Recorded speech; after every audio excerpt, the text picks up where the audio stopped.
اعوذ باللہ من الشیطان الرجیم بسم اللہ الرحمن الرحیم یا ایھا الذین آمنوا توبوا الی اللہ توبۃ نصوحا۔ آج تراویح میں جو صورتیں پڑھی گئیں اس میں پہلی صورت طلاق ہے۔ طلاق کو مسلمانوں نے بہت بدنام کیا، ان کی جہالت کی وجہ سے، کم علمی کی وجہ سے۔ طلاق اللہ تعالیٰ کا ایک قانون تھا جو بہت ہی منصفانہ، عادلانہ اور حکیمانہ تھا، لیکن مسلمانوں نے اس کا غلط استعمال کیا اور دنیا کے سامنے یہ تاثر دیا کہ اسلام میں طلاق بہت آسان ہے، بیٹھے بیٹھے طلاق دی جا سکتی ہے، کھڑے کھڑے طلاق دی جا سکتی ہے۔ یہ بات ہرگز نہیں۔ طلاق دینے سے پہلے برسوں سوچنا ہوگا، یہ اللہ تعالیٰ نے فرمایا۔ کم سے کم مہینوں، کئی مہینے سوچنا ہوگا طلاق دینے کی مدت کیا ہے، طلاق دینے کا کون سا موقع محل ہے، اور طلاق کی نوبت کب آئے گی، یہ سب سوچنے میں کئی مہینے بلکہ سال لگ جائیں گے۔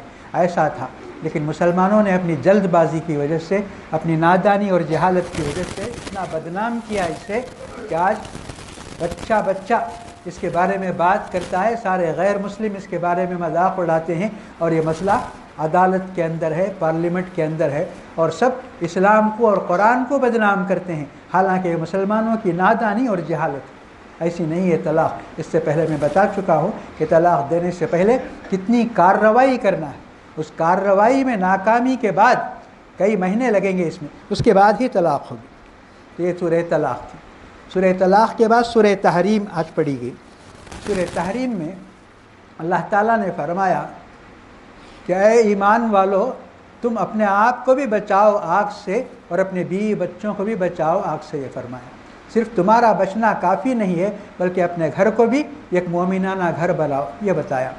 پھر اس کے بعد فرمایا اگر کوئی گناہوں میں زندگی بسر کرتا ہے تو اسے توبہ کا طریقہ بتایا۔ یا ایھا الذین آمنوا توبوا الی اللہ توبۃ نصوحا۔ توبۃ نصوحا کا معنی یہ ہے، مطلب اس کا یہ ہے کہ توبہ 3 شرطوں کے ساتھ ہونا چاہیے۔ آدمی نے جو غلطیاں کی ہیں اس پر اسے شرمندہ ہونا چاہیے، اور اس پر لعنت ملامت کرنا چاہیے کہ آئندہ یہ چیز نہیں ہوگی، اور آئندہ یہ غلطی نہیں ہونے پر اسے قسم کھانا چاہیے، عزم کرنا چاہیے کہ جو غلطیاں ہو گئیں، اس کے بعد ایسی غلطی کبھی دہرائی نہیں جائے گی۔ یہ توبۃ نصوحا ہے۔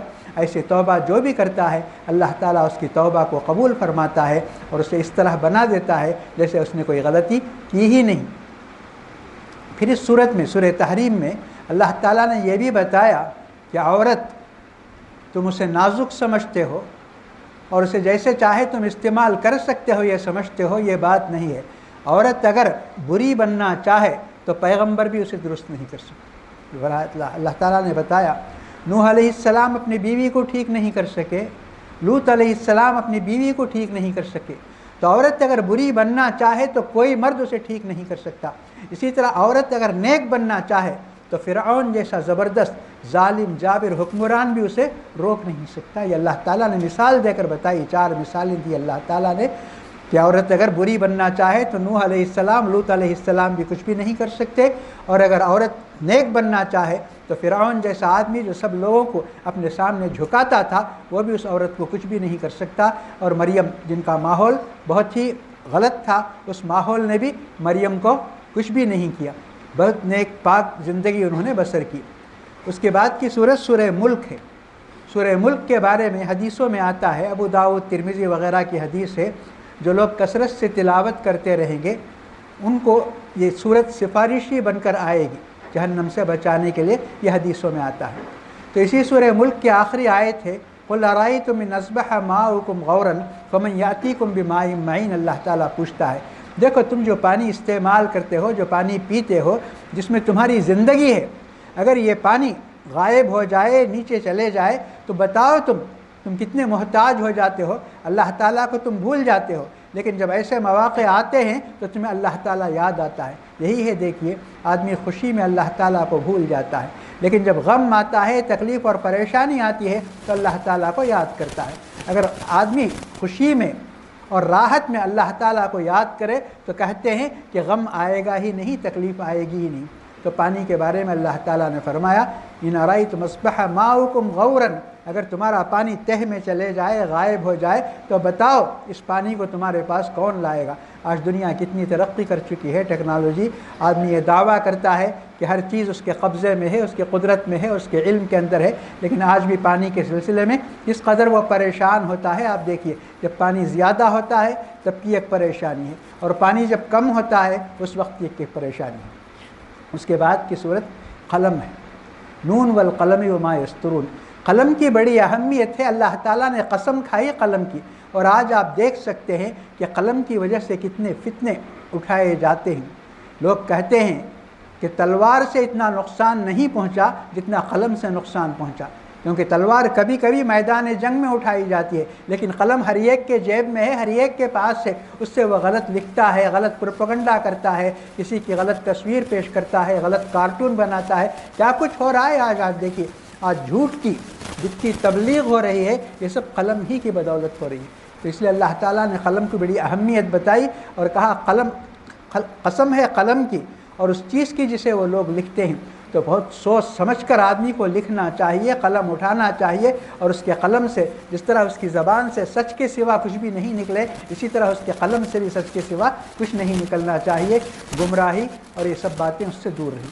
پھر سورہ قلم میں ایک قصہ بتاتا ہے اللہ تعالیٰ، وہ یہ بات ہے نصیحت کی کہ باپ دادا اگر کوئی نیک کام کرتے تھے تو بچوں کو چاہیے کہ وہ نیک کام کو باقی رکھیں، برقرار رکھیں، ایسا نہیں کہ وہ باپ دادا کی نیکیوں کو ختم کر دیں۔ تو ایک قصہ بتاتا ہے اللہ تعالیٰ سورہ قلم میں کہ ایک آدمی تھا، اس کا کھیت تھا، غلہ تھا، باغ تھا، تو اس میں جب بھی فصل کٹتی تو لوگوں کو اعلان کر دیتا تھا کل صبح ہمارے کھیت میں کھیتی کٹ رہی ہے، سب جن کو ضرورت ہو وہ جھولا لے کر آ جائیں، تھیلا لے کر آ جائیں، یہ کہتا تھا۔ بچے باپ کو بے وقوف سمجھتے تھے کہ باپ کتنا نادان ہے کہ لوگوں کو سب بلا بلا کے تقسیم کرتا ہے، تو انہوں نے یہ طے کر لیا کہ ہمارے باپ کا جب انتقال ہوگا تو ہم چھپ کر راتوں رات یہ کام کریں گے۔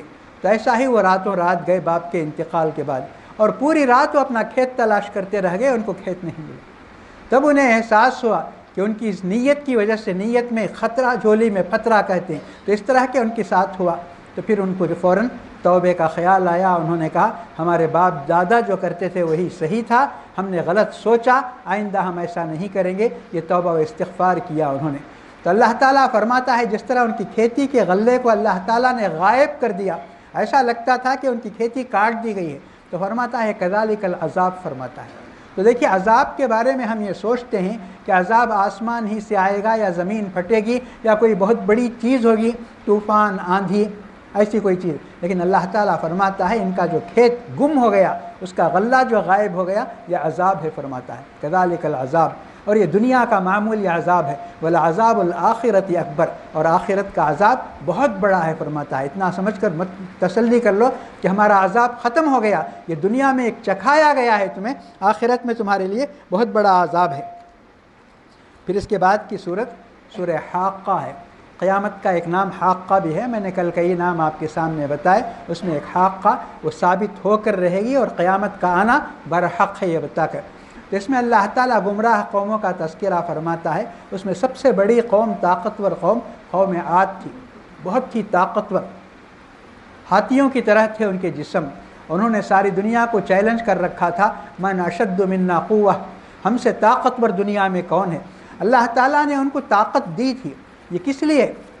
مظلوم کی مدد کرنے کے لیے۔ اللہ تعالیٰ کی یہ سب نعمتیں ہیں، طاقت ہو، دولت ہو، حکومت ہو، علم ہو، عقل ہو، یہ سب جس کے پاس یہ چیز نہیں ہے اس کی مدد کرنے کے لیے اللہ تعالیٰ یہ دیتا ہے۔ اگر کوئی شخص اسے اپنی سمجھ لے تو پھر یہ بہت بڑی خیانت ہے۔ تو انہوں نے مظلوم کی مدد کرنے کے بجائے خود انہوں نے ظلم کرنا شروع کر دیا۔ بہت ان کو سمجھایا، ہود علیہ السلام ان کے پیغمبر تھے، سمجھایا، لیکن وہ ماننے کے لیے تیار نہیں تھے۔ تو اللہ تعالیٰ نے ان پر عذاب بھیجا، انہوں نے یہی چیلنج کیا تھا، ہم سے طاقتور دنیا میں کوئی بھی نہیں ہے۔ تو اللہ تعالیٰ نے ان کو دکھانے کے لیے کہ کتنے کمزور ہیں، ہوا بھیجی، اس ہوا میں یہ لوگ ایسے گرے، اللہ تعالیٰ فرماتا ہے کأنہم اعجاز نخل خاویہ، کھجور کا کھوکھلا درخت جس طرح انگلی لگانے کے ساتھ گر جاتا ہے، اس طرح یہ لوگ سب زمین پہ گر گئے۔ اس کے بعد سورہ معارج ہے، اس میں اللہ تعالیٰ فرماتا ہے کہ لوگ قیامت کو بہت دور سمجھتے ہیں، حالانکہ قیامت دور نہیں ہے، قیامت بہت نزدیک ہے۔ انہم یرونہ بعیدا ونراہ قریبا، یہ لوگ دور سمجھتے ہیں حالانکہ ہم اسے بہت نزدیک بتاتے ہیں۔ پھر بتایا اللہ تعالیٰ نے یہ دور اور نزدیک کا فلسفہ کہ ہمارے پاس یہ ایک دن جسے تم 50,000 سال سمجھتے ہو، یہ ایک دن ہے، فرمایا مقدارہ 50,000 سنہ۔ اکثر جگہ تو یہ فرمایا 1,000 سال کا ایک دن، لیکن یہاں اس صورت میں اللہ تعالیٰ نے فرمایا 50,000 سال جسے تم کہتے ہو، اللہ تعالیٰ کے پاس وہ ایک دن ہے۔ تو تم سوچ لو اگر 50,000 سال کا ایک دن ہے تو کتنے گھنٹے گزرے ہوں گے، سوچئے۔ یہ ہمارے حساب سے 1,500 سال ہو چکے ہیں اللہ کے رسول صلی اللہ علیہ وسلم کو دنیا میں تشریف لائے ہوئے، لیکن یہ اگر حساب کریں گے آپ ایک دن 50,000 سال کا ہے تو اس سے اندازہ لگائیے آپ۔ اس کے بعد سورہ نوح ہے۔ نوح علیہ السلام نے سب سے لمبی مدت قوم کو اسلام کی دعوت دی، لیکن ان کے نام پہ جو صورت ہے وہ 1.5 صفحے کی صورت ہے، صرف 1.5 صفحے کی صورت ہے نوح علیہ السلام کی۔ تو نوح علیہ السلام نے قوم کو سب بتایا کہ اللہ تعالیٰ کو راضی کرنے کے طریقے کیا ہیں، اور پھر اپنی مشکلوں اور مصیبتوں کو دور کرنے کے لیے کیا کرنا چاہیے۔ تو یہاں اسلاف میں سلف صالحین میں ایک بزرگ حسن بصری رحمۃ اللہ علیہ، ان کے پاس ایک آدمی آیا، اس نے کہا بارش نہیں ہے، گرمی ہے۔ دوسرا آیا اولاد نہیں ہے کہا، تیسرا آیا کھیت میں غلہ نہیں ہے کہا، چوتھا آیا نہر میں پانی نہیں۔ ہر ایک سے حسن بصری نے یہی کہا استغفار کرو، اللہ تعالیٰ کے دربار میں حاضر ہو کر اپنے گناہوں کی مغفرت کرو۔ سب سے انہوں نے یہی کہا کہ ایک آدمی جو وہاں موجود تھا اس نے کہا مختلف مسائل لے کر لوگ آئے، آپ نے ہر ایک کو ایک ہی نسخہ بتایا، ایک ہی دعا بتائی، ایک ہی طریقہ۔ تو انہوں نے سورہ نوح کی ہی آیت پڑھی اور اس میں بتایا استغفروا ربکم انہ کان غفارا یرسل السماء علیکم مدرارا ویمددکم باموال وبنین ویجعل لکم جنات ویجعل لکم انہارا، یعنی جو بچے نہیں ہیں شکایت کیا اس سے بھی انہوں نے کہا استغفار کرو کہا۔ اس کے بعد کی صورت سورہ جن ہے۔ آپ کو معلوم ہے کہ اللہ کے رسول صلی اللہ علیہ وسلم انسانوں کی طرف بھی بھیجے گئے اور جنوں کی طرف بھی بھیجے گئے تھے، جن اور انس کے پیغمبر تھے آپ۔ تو جن کے نام سے ایک صورت ہے قرآن شریف میں۔ تو یہاں خاص بات میں جس کی طرف اشارہ کرنا چاہتا ہوں وہ یہ کہ لوگ یہ کہتے ہیں جادو اور ٹونے وغیرہ کا جو کام کرتے ہیں اس میں بہت سی غیب کی باتیں آتی ہیں، حالانکہ غیب کی بات کسی کو بھی نہیں معلوم۔ تو ان سے جب پوچھا جاتا ہے کہ تم غیب کی بات کرتے ہو، اس نے جادو کیا، اس کا جادو وہاں رکھا ہوا ہے، وہاں چھپا ہوا ہے، اس میں یہ لکھا ہوا ہے، یہ تمہیں کیسے پتہ؟ تو کہتے ہیں ہمارے ہاتھ میں، ہمارے قبضے میں جن ہے، وہ جن ہمیں بتاتے ہیں۔ تو یہاں اللہ تعالیٰ فرماتا ہے عالم الغیب فلا یظہر علی غیبہ احدا، کہتا ہے غیب کا علم نہ انسان کو ہے نہ جن کو ہے، فرماتا ہے۔ ایسی آیت دوسری صورتوں میں بھی ہے، اللہ کانوا یعلمون الغیب ما لبثوا فی العذاب المہین، کہتا ہے کہ جن کو غیب کا علم بالکل بھی نہیں ہے، جو لوگ یہ کہتے ہیں یہ دھوکہ دیتے ہیں، جھوٹ کہتے ہیں، یہ فرمایا اللہ تعالیٰ نے۔ اس کے بعد سورہ مزمل ہے۔ مزمل اور مدثر یہ دو صورتیں ہیں، یہ بالکل ابتدائی دور میں نازل ہوئی۔ پہلی صورت جو رسول اللہ صلی اللہ علیہ وسلم پر نازل ہوئی وہ اقرأ باسم ربک الذی خلق تھی، اس کے بعد مزمل، مدثر وغیرہ نازل ہوئی۔ ان میں ابتدائی تعلیم ہے چند آیتوں میں، اور اس کے بعد کی آیتیں بعد میں نازل ہوئی، جیسا اقرأ میں بھی جو پہلی وحی نازل ہوئی 5 ہی آیتیں نازل ہوئیں پہلی وحی میں، اس کے بعد پوری صورت مکمل ہوئی۔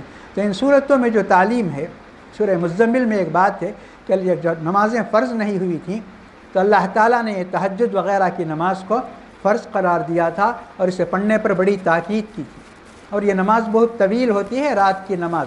تو اللہ تعالیٰ نے اس صورت کے اندر یہ بتایا کہ اللہ تعالیٰ نے یہ دیکھا کہ تم میں کچھ لوگ بیمار ہوں گے، کچھ لوگ نوکریوں میں ہوں گے، ملازمتوں کی تلاش میں ہوں گے، کچھ لوگ اللہ تعالیٰ کی راہ میں جہاد میں مصروف ہوں گے، اس لیے تمہیں مختصر سے مختصر نماز پڑھ لینا چاہیے، کم سے کم آیتوں میں پڑھ لینا چاہیے۔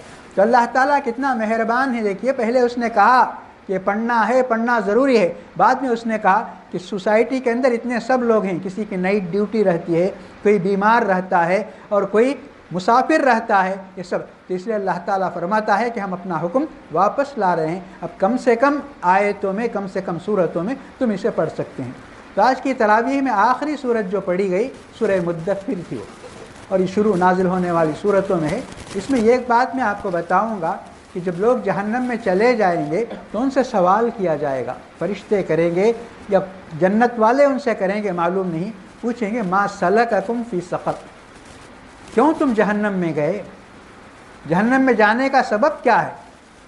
تو جواب دیں گے، دیکھیے 4 قسم کے لوگ ہوں گے. کچھ لوگ کہیں گے لم نکو من المصلین، کہیں گے ہم نماز نہیں پڑھتے.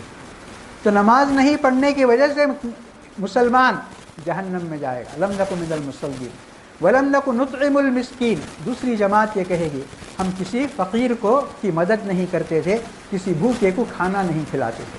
تو یہ چیز بھی جہنم میں لے جانے کا ایک سبب ہے. لم نکو نطعم المسکین وکننا نخوض مع الخائضین. تیسرا طبقہ، تیسری ایک جماعت ہے، ان سے جب پوچھا جائے گا تو وہ کہے گا ہم وقت ضائع کرتے تھے، بیکار کی باتوں میں، بحثوں میں پڑھ کر الجھتے تھے، ان سے الجھنا، ان سے تکرار کرنا، ان سے یہ کرنا، یہ ہم کرتے. تو یہ چیز بھی جہنم کو لے جاتی ہے. وَكُنَّا نَخُوضُ مَعَ الْخَائِضِينَ. ہو سکتا ہے ہم میں لوگ نماز نہیں چھوڑتے ہوں گے اور مسکین کا خیال کرتے ہوں گے، لیکن اس سے بچنے والے لوگ بہت کم ہوں گے. ہم بیکار کی باتوں میں وقت کو ضائع کرتے ہیں. وقت اللہ تعالیٰ کی بہت بڑی امانت ہے. جو لوگ وقت کو ضائع کرتے ہیں وقت انہیں ضائع کرتا ہے. یہ بات یاد رکھیے. تو انہوں نے کہا کننا نخوض مع الخائضین، بیکار کی بحثوں میں پڑھ کر ہم وقت ضائع کرتے تھے، تو اس کی وجہ سے ہم کو جہنم میں یہ کہیں گے. وکننا نکذب بیوم الدین. اور چوتھی جماعت یہ کہے گی کہ ہم کو قیامت پر یقین نہیں تھا. قیامت کے بارے میں جیسا کہ اس سے پہلے بھی دوسری صورتوں میں نے آپ کو بتایا، وہ یہ کہتے تھے کہ ہو سکتا ہے قیامت آئے، ہم کو گمان ہے قیامت کا لیکن یقین نہیں ہے، ایسا کہتے تھے. تو یہاں جواب دیں گے ہمارے قیامت میں آنے کی سبب یہ ہے، وجہ یہ ہے کننا نکذب بیوم الدین، کہ ہم قیامت کے بارے میں شک کرتے تھے، شبہ کرتے تھے، اسے تسلیم نہیں کرتے تھے. تو یہ 4 قسم کے لوگوں کا اللہ تعالیٰ نے ذکر کیا ہے کہ جب یہ جہنم میں جلتے ہوں گے، ان سے سوال کیا جائے گا تو کچھ لوگ یہ جواب دیں گے ہم نماز نہیں پڑھتے تھے، کچھ لوگ یہ کہیں گے ہم بھوکے کو کھانا نہیں کھلاتے تھے، کچھ لوگ کہیں گے بیکار کی بحثوں میں پڑھ کر ہم وقت ضائع کرتے تھے، اور کچھ لوگ کہیں گے ہم کو قیامت کے بارے میں یقین نہیں تھا. تو ہمیں قیامت پر ہمیں یقین ہے، لیکن ہمارے عمل کی وجہ، عمل سے ہم یقین ثابت نہیں کرتے ہیں. قیامت پر اگر یقین ہو تو ہم کسی کو دھوکہ نہیں دیں گے، فریب نہیں دیں گے، جھوٹ نہیں کہیں گے، کسی کی پیٹھ پیچھے برائی نہیں کریں گے. یہ سب کمزوریاں ہیں ہماری. اگر قیامت پر پورا یقین ہو 100% تو آدمی کے اندر سے یہ تمام برائیاں نکل جائیں گی. تو ہمیں ضرورت اس بات کی ہے کہ اللہ تعالیٰ نے صاف صاف بتایا کہ جنت میں لے جانے والے اعمال کون سے ہیں اور جہنم میں لے جانے والے کام کون سے ہیں. یہ بتایا اللہ تعالیٰ نے. ہم ان سب کو جان کر جہنم میں لے جانے والے ہر کام سے دور رہیں اور پناہ مانگیں، اور جنت میں لے جانے والے اعمال کو زیادہ سے زیادہ اختیار کر کے آگے بڑھنے کی کوشش کریں گے. یہی اصل کامیابی ہے. اللہ تعالیٰ نے فرمایا کہ مرنے کے بعد تمہاری زندگی کا حساب ہوگا. فمن زحزح عن النار، جو جہنم سے بچا لیا جائے گا، جہنم کی آگ سے، وادخل الجنت، اور جنت میں داخل کر دیا جائے گا، فقد فاز، وہ کامیاب ہو گیا.